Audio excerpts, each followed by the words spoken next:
Bonjour, Claire de Vlemings, coach de vie et coach pour adultes autistes Asperger. Ça fait longtemps que je ne vous ai pas fait une vidéo et là, nous sommes au mois d'octobre quand j'enregistre ceci et le mois d'octobre c'est le mois qui est dédié au dépistage du cancer du sein et à la recherche sur le cancer du sein.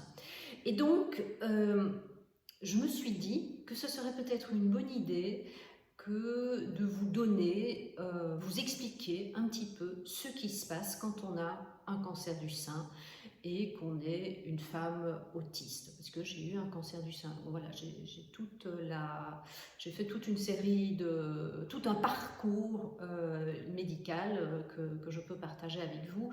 Et évidemment, le but, c'est pour vous qui n'avez peut-être pas encore été beaucoup en contact avec l'hôpital, ou pour vous qui n'avez par chance jamais eu un cancer, de vous dire, tiens, qu'est-ce qui se passe si un jour on découvre un cancer du sein. Donc on va commencer tout le parcours et je vais commencer par la mammographie. Alors évidemment il y a des hashtags qui seront sur le dépistage du cancer du sein et sur Octobre Rose, donc il y a peut-être des personnes qui vont tomber sur ma vidéo et qui ne sont pas autistes. Donc je m'adresse en fait principalement à des personnes autistes, dans ce cas-ci à des femmes autistes, mais bon, ce que je raconte, pour toute personne qui n'a jamais mis un pied dans un hôpital, ça peut sans doute aider aussi.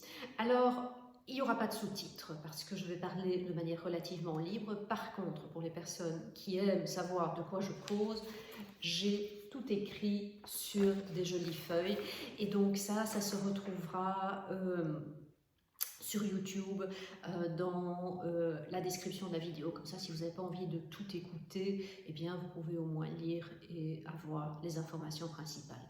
Donc aujourd'hui, je vais commencer par la mammographie. Et puis après, on continuera le parcours du cancer du sein, évidemment. Donc la mammographie.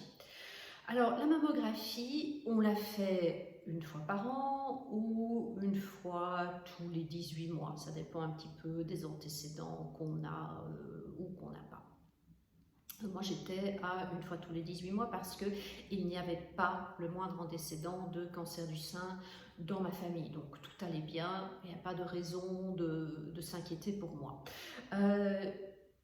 Plusieurs pays, je sais que c'est le cas pour la Belgique, je sais que c'est le cas pour la Suisse, je crois que c'est le cas pour la France aussi. Plusieurs pays proposent aux femmes de faire des mammographies gratuites entre 50 et 75 ans en général. Mais ceci dit, vous pouvez faire des mammographies que vous payez vous-même bien avant si votre médecin le juge nécessaire ou si vous avez des antécédents. Alors comment est-ce qu'une mammographie se déroule si pour vous c'est la première fois que vous allez faire ce type d'examen? On entend pas mal de choses, on lit pas mal d'horreurs, donc moi je vais vous parler de la manière dont ça se déroulait pour moi et dont ça se déroule toujours pour moi. Dans une mammographie, je vais vous mettre également, je vais interrompre la vidéo pour vous mettre une photo d'un appareil de mammographie.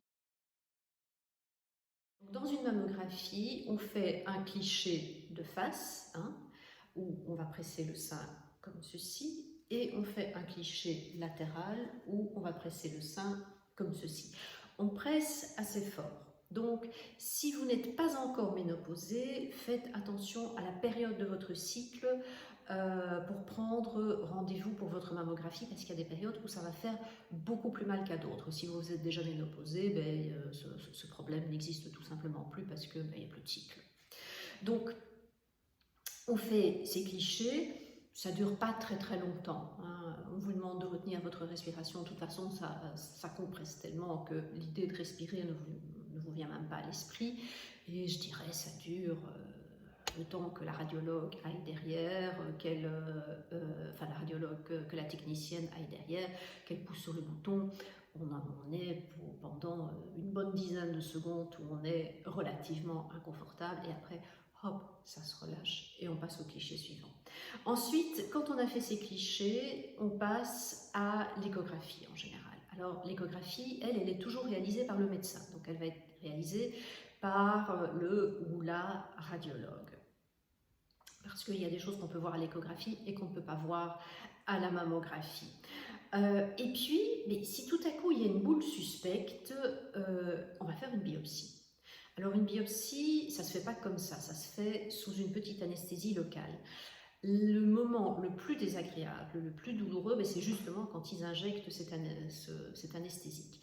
Après, ça fait du bruit parce qu'ils font la biopsie avec un espèce de petit pistolet, donc on entend des espèces de punk, mais ça fait pas mal. Par contre, ça peut faire un petit peu mal quand vous vous réveillez, et donc à ce moment-là, on va vous dire de prendre un peu de dafalgan ou un antidouleur léger, je ne sais plus comment il s'appelle en France, si c'est du paracétamol, voilà. Donc un peu de paracétamol et puis ça va passer. Alors, si vous êtes autiste, vous allez peut-être avoir des problèmes si vous avez à prendre rendez-vous pour votre mammographie parce que ça implique souvent quelque chose qu'on n'aime pas, à savoir le téléphone. J'ai fait, il y a 2 ans je pense, sur Instagram, des courtes vidéos pour expliquer comment prendre un rendez-vous téléphonique. Je vais les retrouver et je vais les balancer sur YouTube. Comme ça, vous savez ce qu'il y a à faire pour prendre un rendez-vous. Vous allez toujours agir et agir vite parce qu'il y aura urgence si vous découvrez une boule dans le sein, si vous découvrez un gonflement, donc si un des 2 seins est tout à coup plus volumineux que l'autre, si vous avez une douleur dans le sein ou si vous avez un changement de couleur, c'est réellement une urgence parce que votre vie peut être en danger. Donc à ce moment-là, vous agissez et vous agissez vite. Et quand vous allez à l'examen médical, évidemment, comme toujours, vous préparez bien toutes vos questions, vous expliquez votre cas, si vous avez des choses à expliquer, des hypersensibilités, vous n'êtes pas obligé de dire que vous êtes autiste, mais vous pouvez juste dire que vous êtes particulièrement sensible à la douleur, et vous demandez des explications pour pouvoir être rassuré. Les médecins sont là pour vous répondre. Ils ne sont pas là pour être sur leur piédestal, ils sont là pour vous répondre. Voilà, ceci termine cette vidéo. Dans la prochaine vidéo, je vais vous expliquer ce qui se passe quand tout à coup vous recevez le diagnostic et que le diagnostic, c'est un cancer. Je vous souhaite entre-temps une belle journée, une belle soirée et puis je vous dis à très bientôt.